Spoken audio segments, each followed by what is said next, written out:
Hello, gents. My name is Bushnell. If you're new to my channel, welcome. I hope you stay long enough to subscribe. And if you're already part of the tribe, welcome back.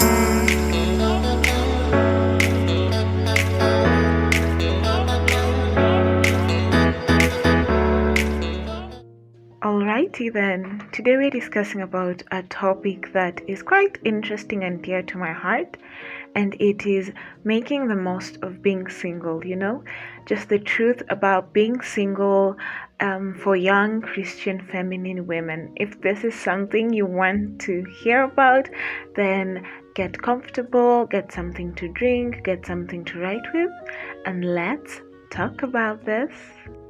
So I shared some interesting questions on my Instagram story. If you don't follow me, you can _bush.y, where I asked some questions and I got some very interesting answers. I'm gonna share it on the screen, the results on the screen, for you to see the response I got. So first question I asked was, if premarital sex wasn't a sin, will you get married? Secondly, is it hard to find true love? Third thing I asked is mainstream media's depiction of love real? And finally, do you prefer the new age dating or how our parents dated? And what I got from that survey is that people have different views, different opinions about dating, singlehood, marriage. And I thought it gave me even the more psych to do this video. I have 3 points I'd love to share. So point number 1 is work on yourself. And I did a TikTok on this, and I got a response of ladies going like, oh my, crying emojis like, oh, this is really what we have to do, yeah, we have to work on yourself. You really have to work on yourself. You have to have a life, okay? Have some hobbies that you do. I know I love making these YouTube videos. I love creating content when I can. I love dancing. I love being creative. So expressing myself through different channels is something I love doing. I also love going shopping. But those are some of my hobbies. I also have a passion, something that really drives me. And I believe that those are two things that make you have a life. I don't think your career is supposed to be your life, unless your career is your passion, but I'll get to that later. I hope you're getting me. Like, have a life. And I say this earlier in one of my videos, like my really fast videos, that when a guy tells you, can we go for lunch, and then you go like, I can't. Honestly, you're like, I can't, I have dance classes. And he'll go like, yo, I didn't know you have dance class, you dance. And he will be so impressed, and it's like, he'll be like, oh my goodness, what else don't I know? And he'll be even more attracted. But anyway, having a life is really important, and this type of energy is something men actually like. I don't know how, but they actually do like that. It's like they can sense that you have a life and you don't drop everything for them, and that's very attractive to them. Also, just building something, and by this I mean building a career, is also good. But if you're somebody who wants to be a housewife, that's also beautiful, and I believe it's something really important and really strong. So when it comes to that, I'd say for you, maybe it's learning more of your house skills, taking care of yourself, and learning all the things that are necessary for a housewife to know. And also working on becoming better emotionally, mentally, physically. Like, this is your time as a single woman to work on your emotional intelligence. Be able to read different books, focus on school if you're in school, and get that degree. Physically, there's the time to go work out, make your body look good. I saw a quote the other day on TikTok. I'm gonna try, and because I took a screenshot, and this guy said, when a woman has her own money, the only thing a man can offer her is how he treats her. And again, I'm not trying to say, oh, ladies, independent women, I believe in men providing, but I also believe that if a woman can have her own money, and it's also the Proverbs 31 type of woman where we see that she's an entrepreneur. So it's kind of a thing.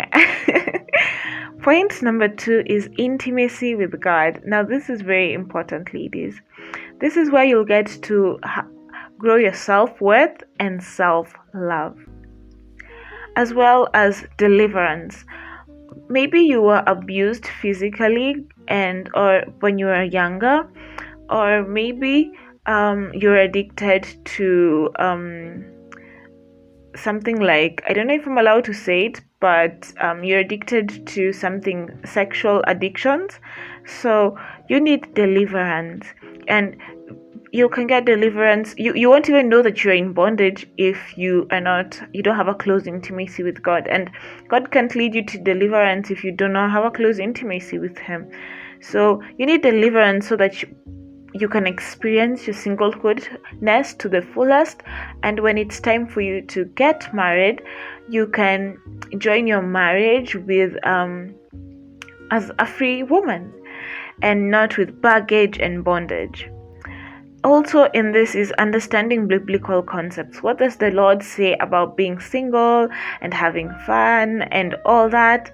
And with that being said, I'm gonna let you watch this video by Pastor Michael Todd. Some of y'all right now are in this single phase, like, I just want to be married. Baby, listen to me. This is the last season of your life that you get to dictate everything you do without considering somebody else. You better enjoy your singleness. You better wake up at 10, take a 2-hour shower, then go get your hair and nails done, then come back and read a book. You better do that right now, because as soon as you get a wife, as soon as you get a husband, all that is out the window. As soon as you get kids, that gets cut in half again. And what people don't understand, it's that in the moment that they're wanting something, responsibility comes with every upgrade. And that's why I'm letting everybody know, at each level of promotion, there is a higher requirement to produce.